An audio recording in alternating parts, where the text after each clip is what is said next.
Vamos a hacer hoy una especie de sesión dedicada a la noción de predicado, argumento, a cuándo un verbo selecciona algo como argumento y qué pruebas podemos usar para determinarlo. Para hacerlo me ayudarán Lucía, Neus y Amira, que se han prestado. Entonces, lo que yo he hecho es preparar un PowerPoint donde comento las nociones clave básicas en relación a lo que vamos a discutir y luego 3 pares mínimos que vamos a comentar y he añadido un cuarto que se puede dejar como colgado para que la gente piense en él, porque creo que es interesante ese cuarto par mínimo. Lo que podemos hacer, si os parece bien, es nos centramos en los 3 pares mínimos que yo os había pasado antes. Creo que he modificado alguno, pero muy poco.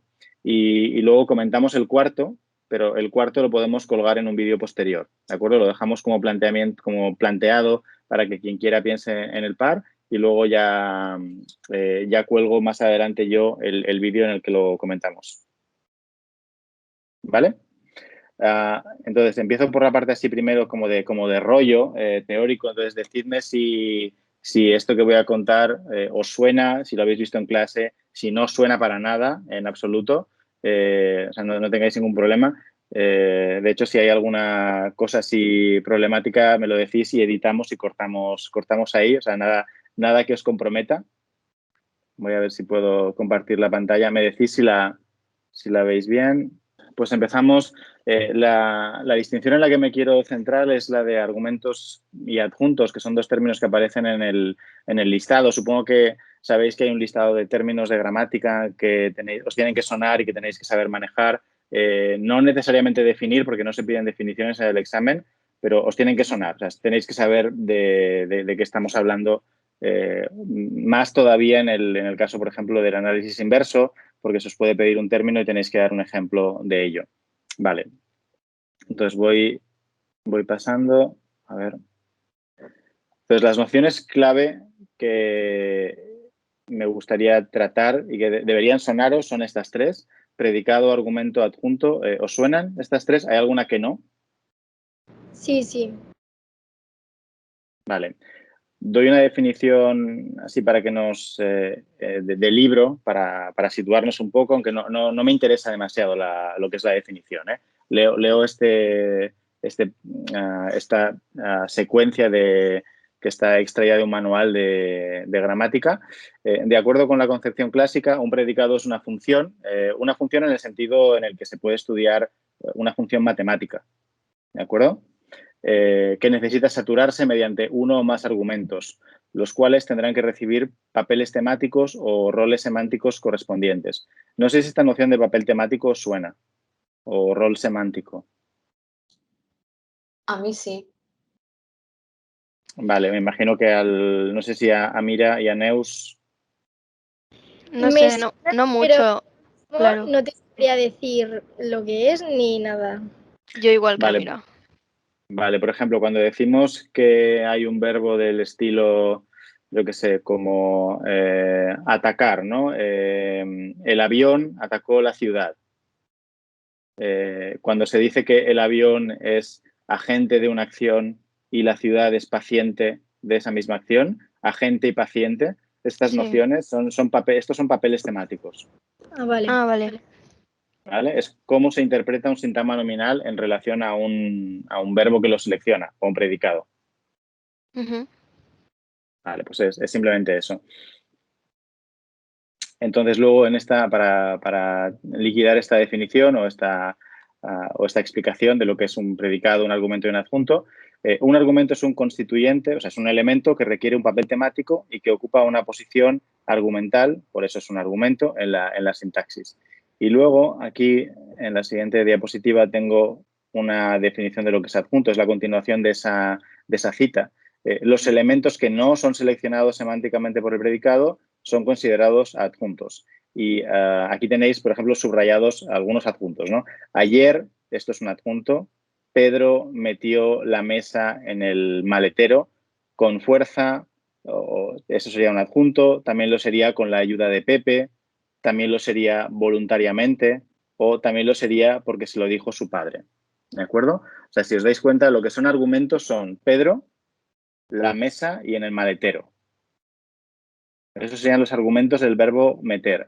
Alguien mete algo en algún sitio. Alguien coloca algo en algún sitio. ¿De acuerdo? Y todo lo demás que se pudiera añadir, se puede añadir, pero son adjuntos. Entonces, aquí un poco el debate interesante que se planteó el otro día es cómo distinguir lo que nosotros como hablantes o como seres vivos sabemos y lo que se codifica en la gramática. Son cosas diferentes. Y creo que lo estábamos hablando en el grupo de Instagram en relación a, por ejemplo, todo lo que sucede, o casi todo lo que sucede en un tiempo, en un momento concreto, de una manera concreta y en un lugar concreto, por lo general.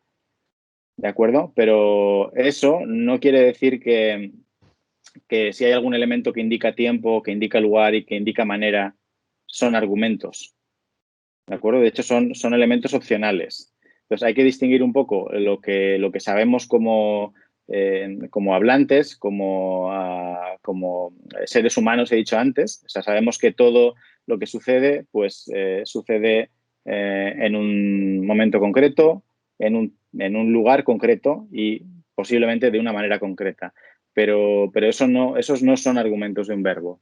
Entonces, hay que separar un poco lo que es la información gramatical de lo que es la información conceptual o la información que sabemos como personas que vivimos en un mundo. O sea, en este mundo las cosas suceden en un tiempo y en un lugar, pero típicamente lo que indica tiempo y lo que indica lugar no son argumentos, son adjuntos. ¿Vale? Me salto estas definiciones porque es lo mismo, no es relevante. Vale. Si pensáis en verbos como cantar, como criticar y como enviar, lo que vemos en relación a los argumentos que seleccionan es esto.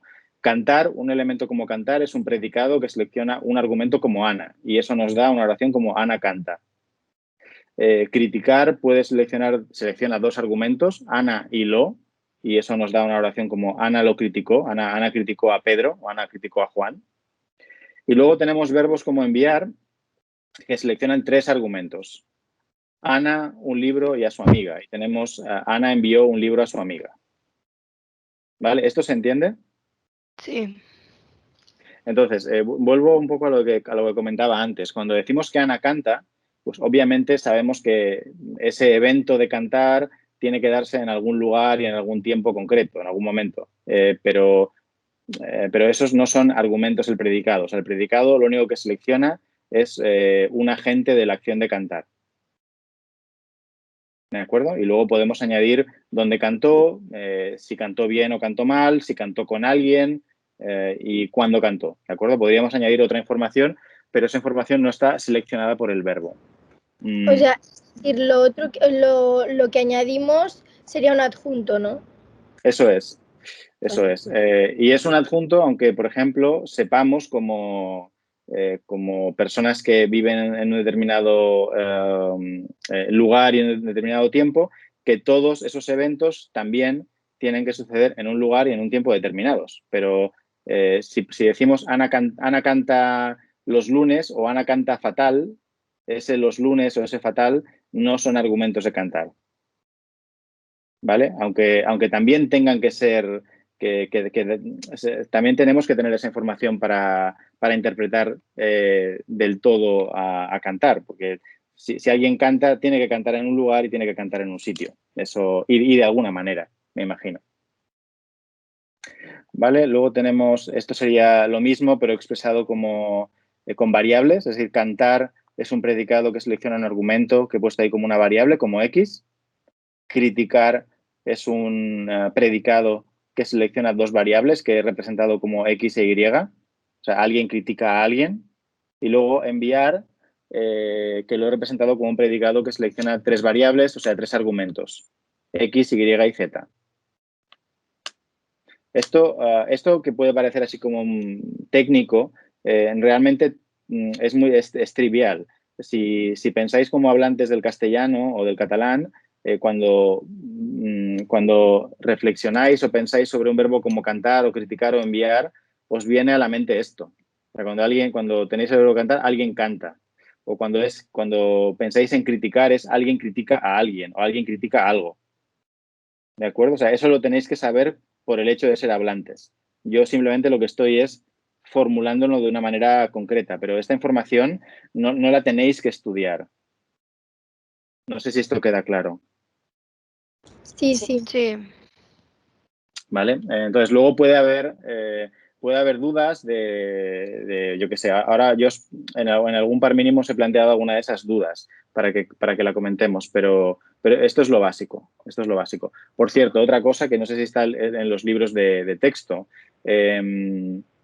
cuando hablamos de predicados, no se suele hablar, creo que no se suele hablar de cuántos argumentos pueden seleccionar los predicados. No sé si esto os lo han comentado en clase o lo habéis pensado alguna vez.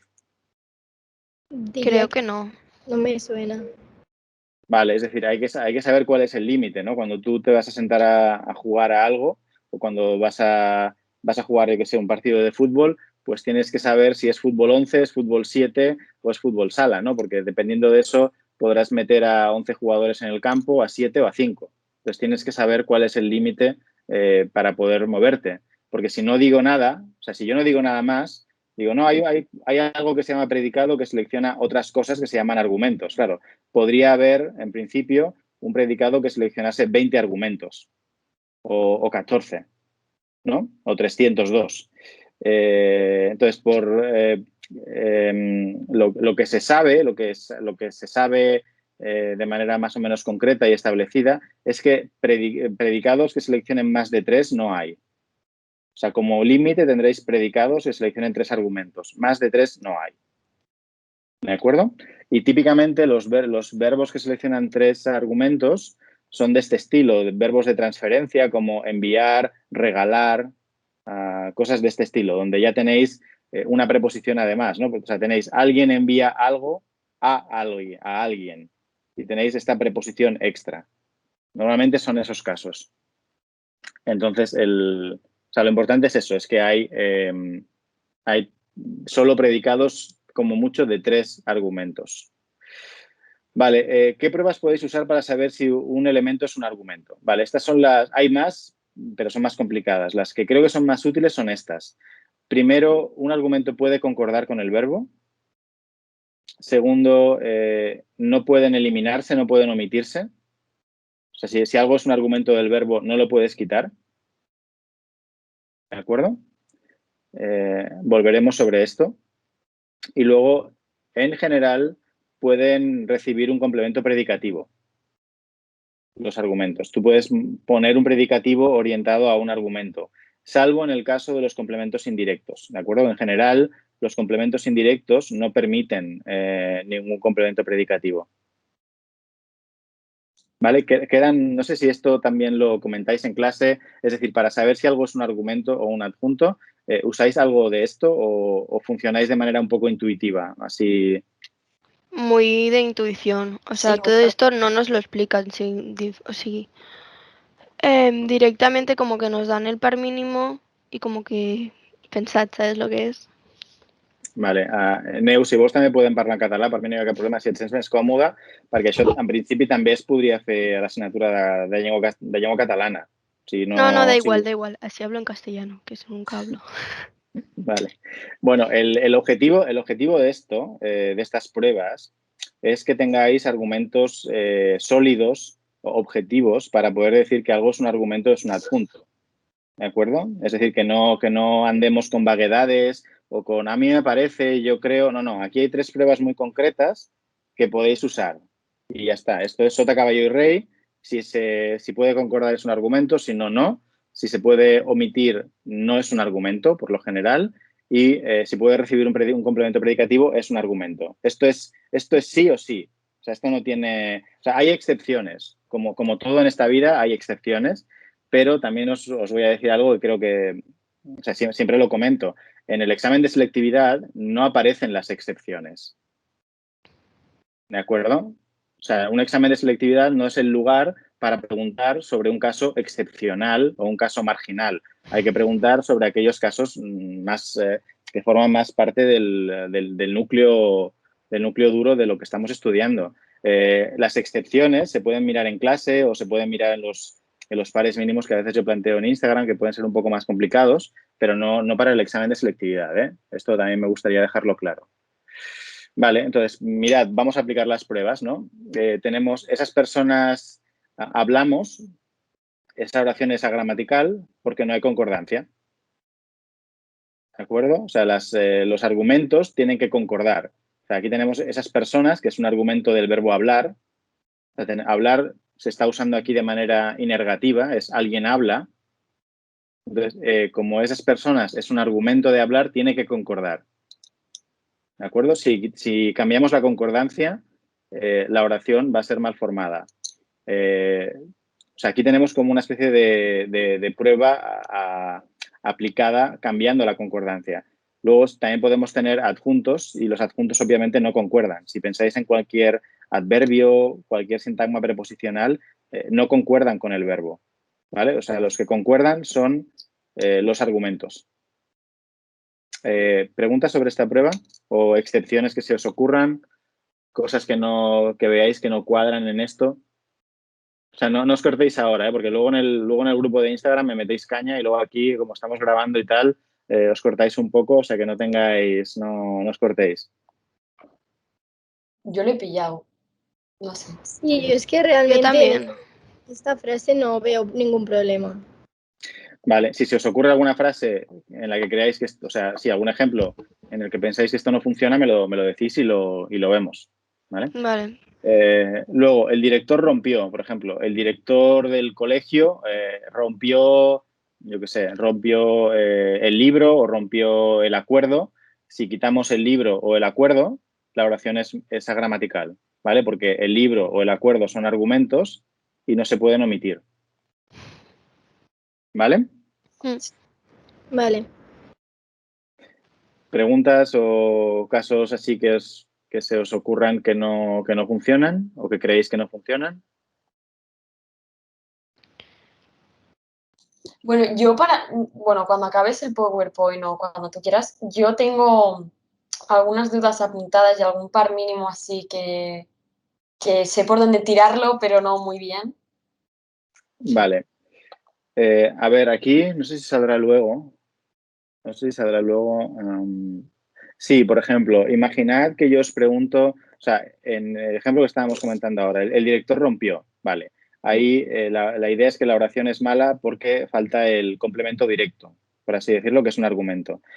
Vale, imaginad que tenemos rompieron el acuerdo, que es buena, es una oración buena del español, pero no aparece uno de los dos argumentos, ¿no? No aparece el sujeto. ¿Ahí qué diríais? O sea, Pero- tiene trampa, ¿eh? Os estoy planteando la pregunta de manera tramposa, pero me gustaría saber qué diríais en ese caso. Pero si el sujeto es elíptico, ¿cuenta como que está ahí o que no? Vale, yo- sí, en efecto. Que claro, Claro, sigue siendo argumento. Aunque. Sí, en efecto. Entonces, el sujeto está ahí. ¿Cómo podemos decir, cómo podemos saber que el sujeto está ahí? Además de porque lo interpretamos, ¿no? Cuando decimos rompieron el acuerdo, interpretamos que tiene que haber alguien que haya roto el acuerdo. ¿Hay alguna manera? ¿No? el verbo, Claro. porque tienen que concordar. O sea que. Eso es, vale. O sea, hay morfemas en el verbo que se pueden ver que nos dicen que el sujeto tiene tal persona y tal número y por eso se puede elidir, ¿de acuerdo? Vale. Esto, notad que no se puede hacer con el objeto directo. O sea, con el objeto directo, si lo quitamos, literalmente lo quitamos y no hay manera de recuperarlo con ese tipo de concordancia. Hay otra manera como de elidir el objeto directo, pero que sí, de elidir lo que sería el sintagma nominal y Los pronombres, ¿no? eso es, con los pronombres. Eso es. ¿Quién ha comentado esto? Neus. Vale. Sí, en efecto. Es decir, o sea, si os fijáis en un verbo, los morfemas típicamente, no siempre, pero típicamente cuando el verbo está flexionado, los morfemas de sujeto van a la derecha y los morfemas de objeto directo y objeto indirecto, o de complemento directo y complemento indirecto, van a la izquierda. Van como pronombres. Sí. ¿De acuerdo? O sea, algo que en inglés tú tienes que pronunciar de manera completa, como, yo qué sé, John gave the present to her. En castellano o en catalán lo hacemos con una palabra fonológica. Podemos decir se lo di, ¿no? I gave the present to Mary. Pues diríamos se lo di, ¿no? Ahí tenemos dos pronombres a la izquierda, se y lo, y luego está el verbo flexionado en primera persona del singular, ¿no? ¿Vale? Yo hablo de casos literalmente donde el verbo, donde uno de los argumentos lo eliminamos y ya está. Sin que haya pronombre de ningún tipo. Vale, y luego tenéis en 3 dos ejemplos donde veis que se puede añadir un predicativo al sujeto. Ana llegó cansada. O sea, cansada se refiere a Ana, predica de Ana. O vi triste a Juan, ¿no? Triste, predica de Juan. ¿Vale? Son predicativos orientados uno al sujeto y otro al objeto directo. No veréis predicativos orientados a un adjunto nunca. Nunca.